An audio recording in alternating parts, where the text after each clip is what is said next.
This morning, I'm talking to a gentleman whose name is Simon Griffiths, and that name may not mean much to you, but it definitely will by the end of this podcast.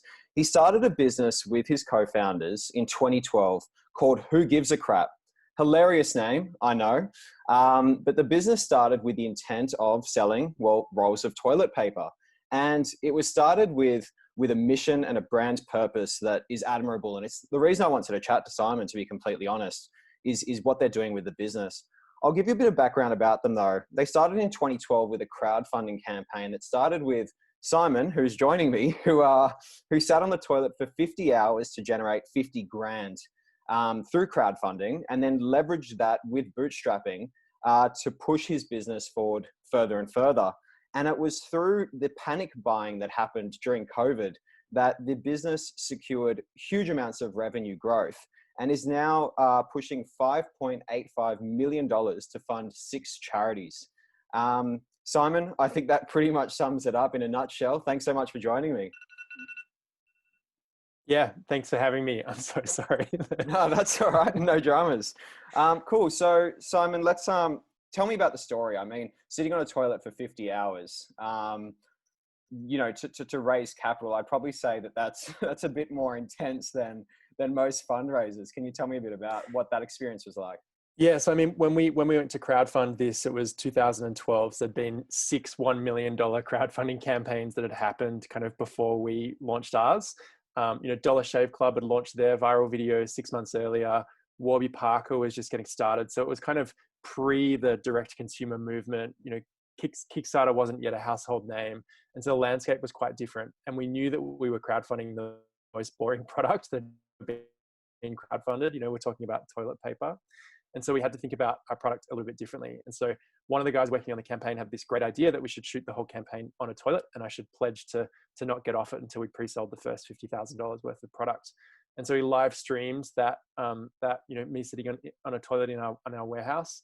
And I think we started at 6 a.m. on a Tuesday morning, and I got off at 8 a.m. on Thursday, 2 days later, which was a pretty mammoth effort.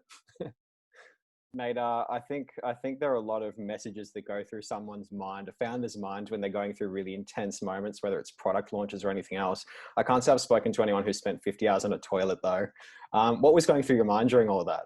Yeah, I mean, I think when we first started, we really thought, this is either going to be like over in 12 hours, it's going to go viral really fast and we'll be done, or it's going to fail and we're going to be here for like a week or 2 weeks or whatever, and we're going to have to get like a doctor to come in and like relieve me or something.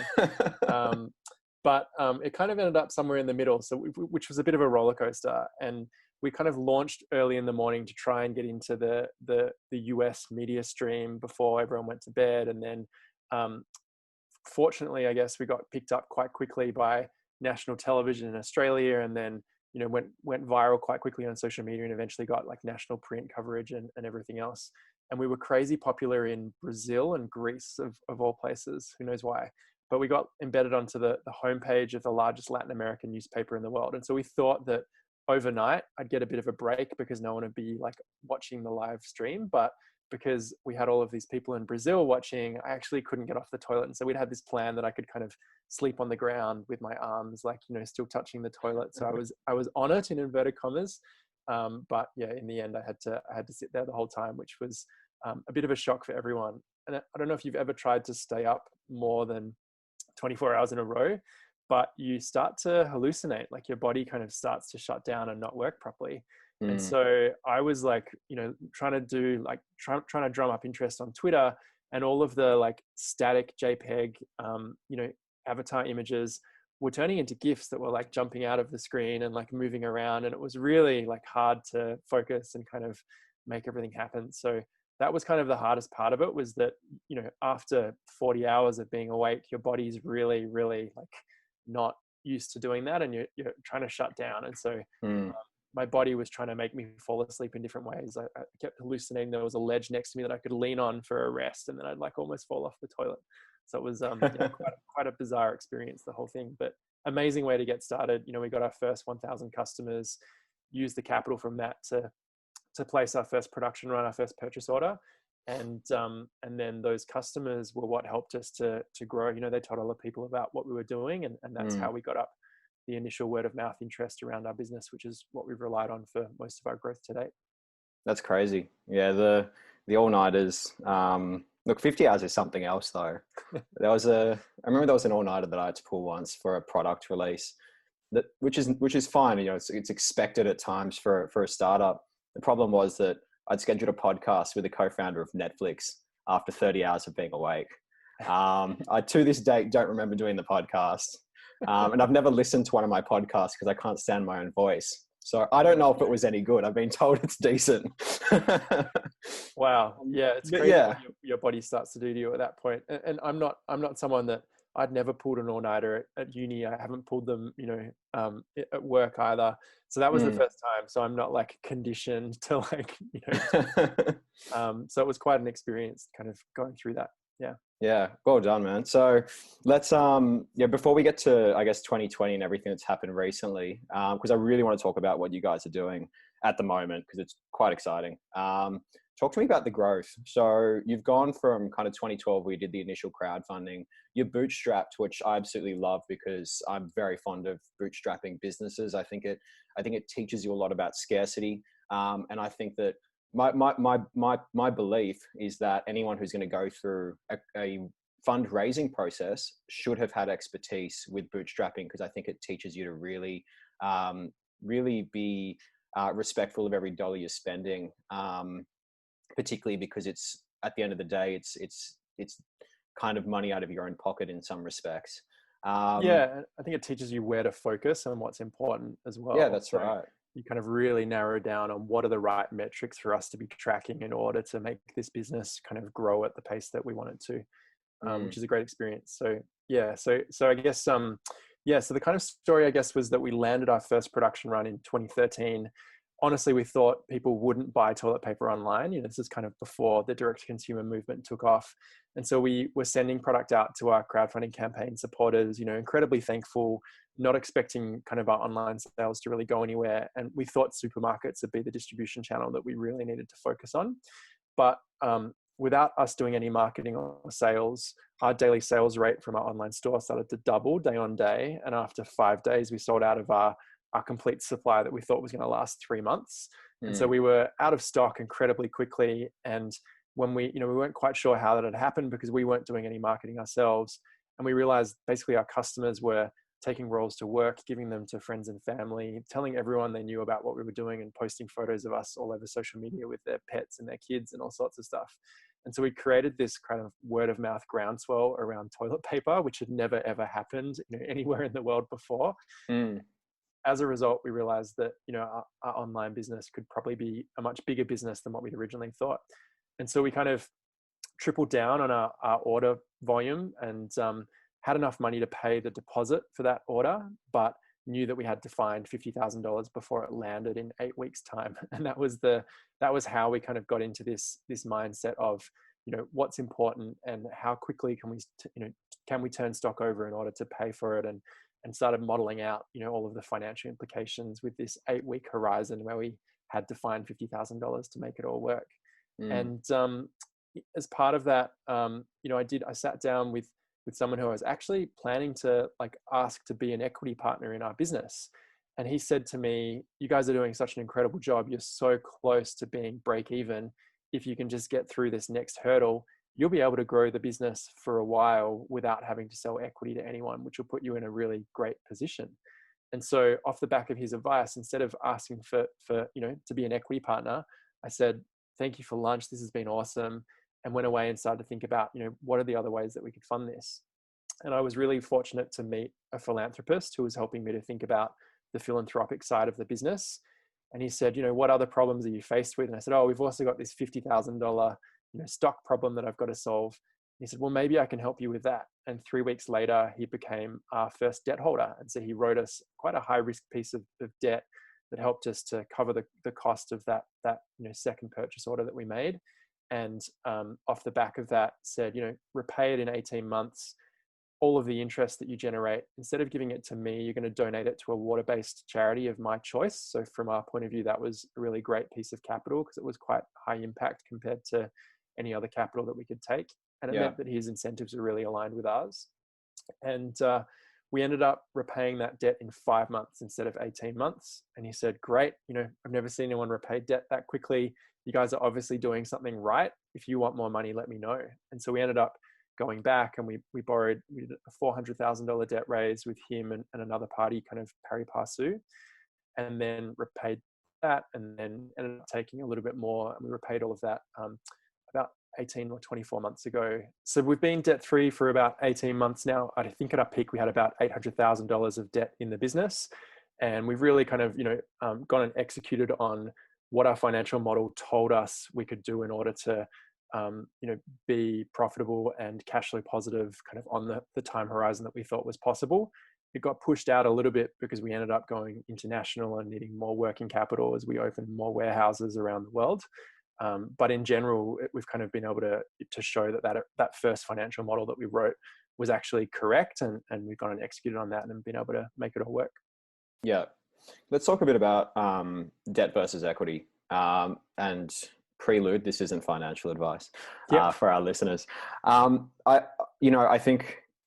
think there are two trains of thought. I think one is to go down the path of bootstrapping, which I'm eager to talk about the perks of. The other side is obviously, getting external investors, which you had the opportunity for there and you turned down. I've seen businesses where they've gone through capital raises and it's helped them to grow a lot faster. I've also seen businesses that have gone through capital raises. They get to the end of their journey, they go through an exit, they sell the business and they only have 5%, and they're left scratching their heads thinking, geez, I put my blood, sweat and tears into this. On the flip side, debt's got a really negative perception just as a word. I think in society, we're taught to hate it. Talk to me about your decision-making process there and why you decided to not part ways with equity and look at other options. Yeah, I guess, first and foremost, I've got to say I'm a huge bootstrapping fan. I think it teaches amazing discipline and rigor. It teaches you what are the absolute core metrics that we have to focus on, which for us became around cash flow and our kind of monthly order book that we were placing. But I'm also not anti VC. I think VC is also great. Selling equity is great. It depends on what type of business you're running, what stage you're at, and what all of the kind of risk and cash implications are for the business moving forward. And I think in our business, we have to date not taken on equity partners, but it's not to say that we wouldn't. There's definitely potential to do that in the future. It's just that the path that we wanted to go and execute on, we believed we could do that without needing to bring equity into the business. At some point that may change. Our vision may change, or the way that we want to grow the business may change. And as a result, our capital strategy and how we think about debt versus equity will potentially change as well. But I think, I think you're right. Debt does certainly have a kind of negative perception, particularly in Australia and particularly for younger businesses. And I think that I think it's fair. Like you do have to really understand how to use debt and be very careful with it, because it often comes with very strict covenants, which means that if you do lose control of the debt, you actually lose control of the entire business. Whereas with equity, you'll still have your stake. It might just mean that, you get fired as CEO and someone else kind of comes in and runs the business, but you've still got your stake there.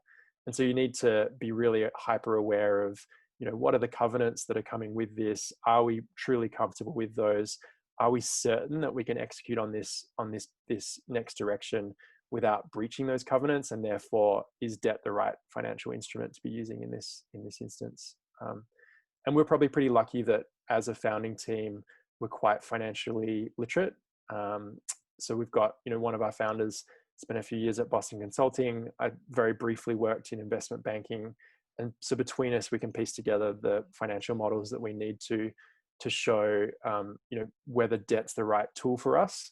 But that's certainly, an amazing place to come from as a founder if you're going to go down that pathway, because it can be a dangerous tool if it's not used correcely. Yeah, I agree. I guess like VC though, it can be a dangerous tool if it's not used correctly. Exactly. Like this is what people don't realize is, at the start of a business, like you don't have a product, you don't have stock. Like at the very start of a business, I think the reality is that you've, sorry, Simon, I think I lost you there for a sec. So I think the reality for a business at the very start is that, equity is your most valuable asset. And it's a lot of the time it's all you've got. And people are so eager to part ways with that, not realizing that 5-10 years down the line, it's most likely still going to be your most valuable asset. Yeah. So you really should be holding it close. I think a lot of people get emotionally attached to their equity at the same time. So I think there's a bit of a trade-off. But I think when it makes, I don't think people should be so willing to part ways with equity as well. I think it definitely needs to be something that's held securely. Yeah. The one other challenge that's probably worth talking about there is that also when typically when you take venture capital, you are signing up to sell the business, and that was, and often on like a pretty well predetermined time horizon, a 5 to 8 year time horizon. And for our business, because we've got this 50% donation mechanism embedded into our constitution, it's part of our, the trust that we have with our customers. It can never change. But we weren't sure as a result whether this business could be sold in the future. Could it IPO? Would it stand up to the Corps Act requirements of the directors to ensure that they're always maximizing shareholder profits if it's donating profits? We're not sure. Could it be an acquisition target of a Unilever? Someone like that. When we started, all of that was uncertain. And so we didn't, in a way, we didn't have the luxury of saying, there's a clear exit strategy here, and therefore we know that this is possible and venture capital makes sense. And so we didn't want to run into the potential mission drift of selling an equity stake to someone that needed to exit when we weren't sure if we could exit without changing the donation mechanism embedded in the business. And so that was the other consideration for us. Again, I think the market's shifted a lot in, the 10 years since we kind of first had the idea. And now I believe that businesses like ours could potentially exit in the future. And so venture does become, a part of the toolkit that can be used for businesses like ours. Yeah, that's really good advice. I think you've underplayed how valuable that advice is. So I hope our listeners are tuned in. One thing, let's fast forward to 2020. Everyone knows Aussie panic buying. And I don't think it was just Australia. There are a lot of countries overseas. I heard the same thing happening. But when COVID struck, there was panic buying for toilet paper. I want to read the stat out real quick before I hand it over to you. So I've got this. Early March this year, 2020, Who Gives a Crap saw a 1,100% increase in demand for products. And then off the tail end of this, had to train 25 freelancers in less than a week to the point that they broke their inventory management software, which is a big deal. And at the same time have, as we know, pledged 50% of their profit to charity, which is incredible. Mate, talk to me about March. Tell me the story. Oh man. So yeah, I guess, it probably started in January. Or February, we saw, sorry, you might have just lost me there. I'll start again. It probably started in January or February when we saw, Hong Kong had panic buying of toilet paper, then Singapore, Japan. We were kind of looking at it going, this had never happened in Australia. But sure enough, the last few days of February, we started to see our daily sales increase. And then the first couple of days of March, they were up like 400%, and then 1,100%. And then the next day they were going to like 3,000%, 4,000% increase. And we just said, we have to turn our store off, because when we're selling, more than a month of product in a day, we don't know how much inventory we've got, and we will potentially short stock and then not be able to provide our subscribers and our business customers who rely on us to make sure they never run out of toilet paper with the toilet paper that they need and that we've promised to give them. And so we moved our Australian store to sold out. And shortly after, we saw the same thing happen in the UK and then in the US. And so we were kind of sold out globally. We turned on an email sign up, expecting that we'd get a few thousand people wanting to be notified when we were back in stock. We had more than 500,000 people sign up for that email list, which is, from a like an entrepreneur's point of view, it's on one side incredible. You're like, wow, there's so much demand there. But on the other side, terrifying, because it's a too big an email list to ever be able to work through it in a reasonable time frame. And so our team was kind of scratching their heads going, what do we do here? Like, this is the biggest problem we've ever had to solve. But in a way, as a distributed team selling toilet paper online, it was like we'd been training for this moment for the 6 years prior, and this was our moment to shine as a team. And so everyone really dug deep and started kind of thinking really creatively about what we could do. And we realized that we need to get toilet paper to the most people possible. And so we, as you said, we got 25 freelancers that we trained up within a week to triple the number of customer service inquiries that we could respond to. We got our large 48 roll boxes and packed them into 2 smaller 24 roll boxes so that we could send out twice as many orders. And we created an invite only version of our website, and then slowly kind of drip sent invitations out to our waiting list, knowing what what we thought the email conversion would be for sales, and then slowly worked through that. I think it ended up being like more than 600,000 people on that waiting list over a 6 to 8 week period. And so we basically like took all of our inventory management systems, our warehouse, our carriers, we pushed them, as well as our kind of customer service team, we pushed them all to the absolute maximum limit of the number of orders that they could deal with in a day.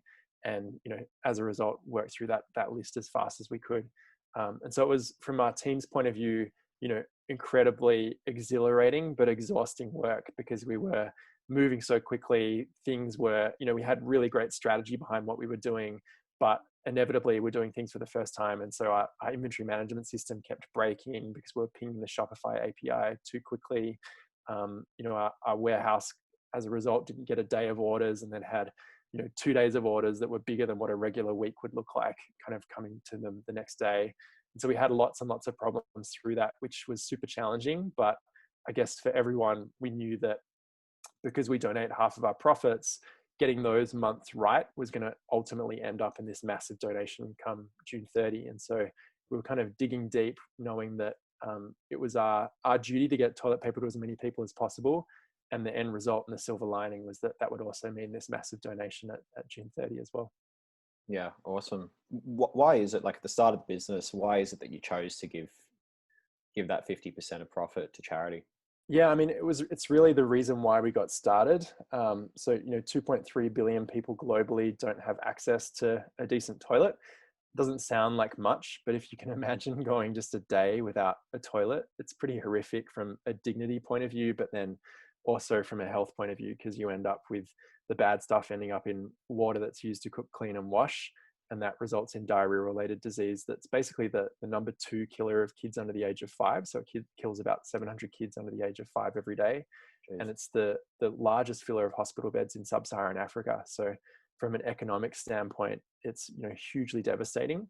All of the kind of data and research shows that if you invest $1 into sanitation, you're getting a $5.50 economic improvement, because people are living longer, so they're able to be more healthy and work more. But we also see things like school attendance rates go through the roof for teenage girls who don't have anywhere private to go at school. And so, the numbers suggest that the more money we can get flowing into the space, there's a huge ROI there, but we just simply haven't been able to get enough money flowing into the sanitation space fast enough. And part of that's because it's a pretty icky, gross topic to talk about. It's not like great dinner party conversation. So unlike clean water, where you've got these beautiful pictures of kids drinking clean water out of a well for the first time, we're talking about toilets, which are like, something you don't take photographs of and share. And so we saw that there was this opportunity to work with a product that we all need every day, and start engaging people in this conversation about what toilet paper is actually used for and why that's important all around the world, rather than the marketing that all of the incumbents were doing, which is about puppies and pillows and feathers and cushy bears, which just aren't related to the product at all. And so we thought there's an opportunity to build a great brand here that can cut through and be a real kind of human brand, but at the same time deal with this very serious issue that's lagging because it's having trouble getting people to talk about it because it's icky and gross. And so that was sort of the aha moment that brought everyone together. And if the sanitation problem didn't exist, then who gives a crap wouldn't be a company today. Yeah, fair. No, it's an incredible story, and it's great. I think it's phenomenal what you've done with the brand. I think there are a lot of companies that can learn from what it is that you're doing. So well done with that, Simon. The last thing I just want to chat about really briefly, and not to deter from that really powerful message, is how things are going now. Post that spike, I've seen my fair share of instances where a company will get a lot of attention due to something happening in the market, those kind of macroeconomic factors. And then probably play their cards terribly after that spike and not kind of leverage it, with the exception of, I assume, excessive CRM fees due to the size of your database now. How is it that you're kind of leveraging the increased awareness of your brand and what's happened to keep driving things forward and potentially accelerate your growth as well? Yeah, I mean, for us, it was really, the last few months have just been this big step change in our business. And it's really interesting actually looking at the toilet paper category more broadly. So when you think about, supermarket sales of toilet paper are actually lower than what they have ever been, in the last 5 years at the moment, because people have stocked up and now they don't need to buy. And so there's this huge slump across the category. But in the online sales channel, with people wanting to buy online more than ever before because they don't want to leave their house and go to supermarkets, we've actually seen, our sales kind of pick up through that period, because, the online sales channel is outperforming the category. And so that's a really interesting phenomenon. This acceleration towards, digital purchasing has just been amazing and awesome to kind of be at the forefront of that for the consumer packaged goods kind of, in Australia in particular. And so now we're really focused, I guess, as ever, really kind of listening to our customers and making sure that these new customers that we've brought into our business are being serviced well. And, we're making sure that we're not dropping the ball and having our customer service response times blow out as a result of having more customers in the business, for example. So really just kind of focused on making sure all of those metrics that ladder up to NPS, we're kind of focusing on those and getting those right, and really listening to our customers to make sure that we're not dropping the ball on anything else that's going on. So yeah, it's been quite a amazing kind of moment for us to go through. And this, as I said, this kind of great sort of step change as a business, which is super exciting to see for anyone in any business anywhere, I guess. Yeah, it's really good. Really, really good. Cool. All right, let's wrap up there, Simon. For those who are interested to read more about Who Gives a Crap, their website is very simply whogivesacrap.org. Simon, well done on everything that you've done, not just with the brand's growth, but with that huge donation that you guys have done. My hat off to you. It's great, and I wish more brands had that mindset. So well done with the brand, and good luck over the next few years as that growth continues. And just looking forward to seeing how the story unfolds. Yeah, thank you. And I think, what we've really tried to show is that profit and purpose actually work together and reinforce each other and make the business proposition stronger. So hopefully we're going to see more businesses adopting that approach and realizing that, profit and purpose actually work better together rather than being these opposing forces. So yeah, hopefully that means we see more businesses like ours in the future. Yeah, agreed. Thanks, Simon. Really appreciate your time this morning. Thank you. Great to chat.